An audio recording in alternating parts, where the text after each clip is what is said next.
आज अगर आप न्यूज़ देख रहे हो तो ऐसा लग रहा होगा कि मिडल ईस्ट एक बड़े वॉर की तरफ जा रहा है।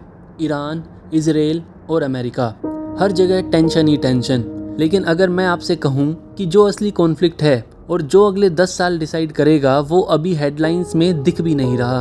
और वो वॉर भी नहीं है, वो है एक कोल्ड वॉर, एक चुपचाप चल रही टक्कर सऊदी अरेबिया और यूनाइटेड अरब एमिरेट्स के बीच। सबसे सरप्राइजिंग बात, ये दोनों कभी दुश्मन नहीं थे, ये तो एकदम साथ थे, स्ट्रॉन्ग एलाइज की तरह, जिनके सेम दुश्मन होते थे, जिनकी सेम सोच होती थी और जिनकी डायरेक्शन भी सेम ही होती थी। तो फिर ऐसा क्या बदला कि ये आज एक दूसरे के अगेंस्ट खड़े हैं? इसका जवाब समझने के लिए थोड़ा पीछे जाना पड़ेगा, ज्यादा नहीं, बस एक दशक। तब इन दोनों का सबसे बड़ा डर था ईरान। ईरान उनके लिए सिर्फ एक कंट्री नहीं था, बल्कि एक खतरा था, उनकी पावर के लिए, उनके सिस्टम के लिए और उनके फ्यूचर के लिए। इसलिए नेचुरली सऊदी और यूएई एक साथ आ गए, और सिर्फ कंट्रीज नहीं, बल्कि उन कंट्रीज के सबसे इम्पोर्टेंट 2 लोग, मोहम्मद बिन सलमान और मोहम्मद बिन जायद, एक मेंटर एक स्टूडेंट। लेकिन दिक्कत तब शुरू होती है जब स्टूडेंट अपनी अलग सोच बना लेता है। शुरुआत में सब परफेक्ट था, दोनों साथ डिसीजंस लेते थे, साथ वॉर्स लड़ते थे, साथ ही स्ट्रेटेजी बनाते थे। मगर फिर एक जगह सब बदल गया, यमन। ये वॉर छोटा और इजी होना चाहिए था, लेकिन ये फंस गया। मिसाइल सऊदी के शहरों तक पहुंचने लगे, बाहर से क्रिटिसिज्म बढ़ने लगा, इकोनॉमिक प्रेशर आने लगा। और यहाँ सऊदी अरेबिया को एक बड़ी समझ आई कि अगर हम इसी रास्ते पे चले तो नुकसान ज्यादा होगा। और तभी सऊदी ने अपनी डायरेक्शन बदल दी, अग्रेशन से स्टेबिलिटी की तरफ और एक्सपेंशन से कंट्रोल की तरफ। उन्होंने डिसाइड किया कि अब हमें शांति चाहिए ताकि हम अपना फ्यूचर बना सकें। लेकिन ट्विस्ट ये है कि यूएई ने अपनी स्ट्रेटेजी नहीं बदली, और यहीं से असली कॉन्फ्लिक्ट शुरू होता है। दोनों बिल्कुल अलग तरीके से सोच रहे हैं। सऊदी क्या चाहता है? स्टेबिलिटी, पीस और इन्वेस्टमेंट, एक ऐसा माहौल जहां पैसा आए, लोग इन्वेस्ट करें और इकोनॉमी ग्रो करे। मगर यूएई अभी भी पावर एक्सपेंड कर रहा है, अलग अलग ग्रुप्स को सपोर्ट करना, अपना इन्फ्लुएंस बढ़ाना, ग्राउंड पे कंट्रोल लेना। ये डिफरेंस कोई छोटा नहीं है, ये पूरा गेम ही बदल देता है। अब यहाँ एक बहुत इंपॉर्टेंट सवाल आता है कि सऊदी इतना स्टेबिलिटी पे फोकस कर क्यों रहा है? आंसर बहुत सिंपल है, क्योंकि उनके पास टाइम बहुत कम है। सऊदी अरेबिया को पता है कि ऑयल हमेशा नहीं चलेगा, और अगर उन्होंने अपनी इकोनॉमी अभी डाइवर्सिफाई नहीं की तो फ्यूचर सिक्योर नहीं होगा।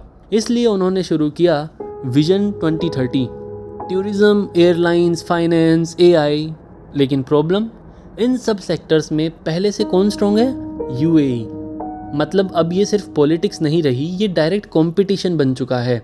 सऊदी बेसिकली वही बनने की कोशिश कर रहा है जो यूएई पहले ही बन चुका है, और यूएई अपनी पोजीशन कभी छोड़ने नहीं वाला। इसलिए ये राइवलरी अब हर जगह दिख रही है। यमन में अलग सपोर्ट, सूडान में अलग साइड, सोमालिया में अलग इंटरेस्ट। सीधा वॉर नहीं है, लेकिन इनडायरेक्टली दोनों एक दूसरे के अगेंस्ट खड़े हैं। लेकिन सबसे बड़ा टर्निंग पॉइंट इजराइल था। यूएई ने इजराइल के साथ रिलेशन बना लिए, स्ट्रॉन्ग पार्टनरशिप बनाई, जहां ट्रेड, सिक्योरिटी, इंटेलिजेंस शेयर करी। मगर सऊदी ने मना कर दिया। और क्यों? क्योंकि उनके लिए ये सिर्फ कोई फॉरेन पॉलिसी का डिसीजन नहीं है, ये लोगों का प्रेशर है, रिलीजन का फैक्टर है और इंटरनल स्टेबिलिटी का सवाल है। एक गलत डिसीजन लिया तो सिस्टम अंदर से हिल सकता है। और पिछले कुछ महीनों से जब से इजराइल अग्रेसिव हुआ है, तब से मिडल ईस्ट का रीजन और अनस्टेबल होने लगा है, और सऊदी को एक नया पैटर्न दिखने लगा है। वो है एक एक्सिस, यूएई और इजराइल का एक्सिस। अब थोड़ा लॉजिकली सोचो, सऊदी को स्टेबिलिटी चाहिए, लेकिन ये एक्सिस क्या कर रहा है? अलग अलग जगहों पे कॉन्फ्लिक्ट्स को फ्यूल कर रहा है, सेपरेटिस्ट मूवमेंट्स को सपोर्ट कर रहा है, कंट्रीज़ को डिवाइड कर रहा है। सऊदी के पर्सपेक्टिव से ये सीधा थ्रेट है।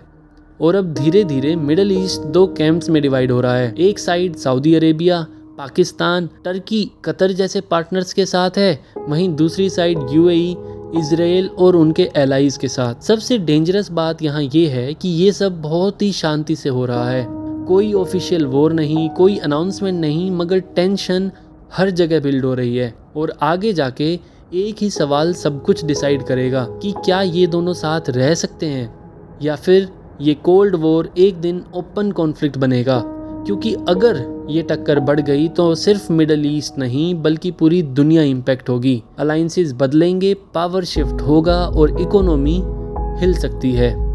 इसलिए नेक्स्ट टाइम जब आप मिडल ईस्ट की न्यूज़ देखो तो सिर्फ ईरान पे फोकस मत करो, क्योंकि असली कहानी कहीं और भी चल रही है और वो बिल्कुल चुपचाप और धीरे धीरे चल रही है।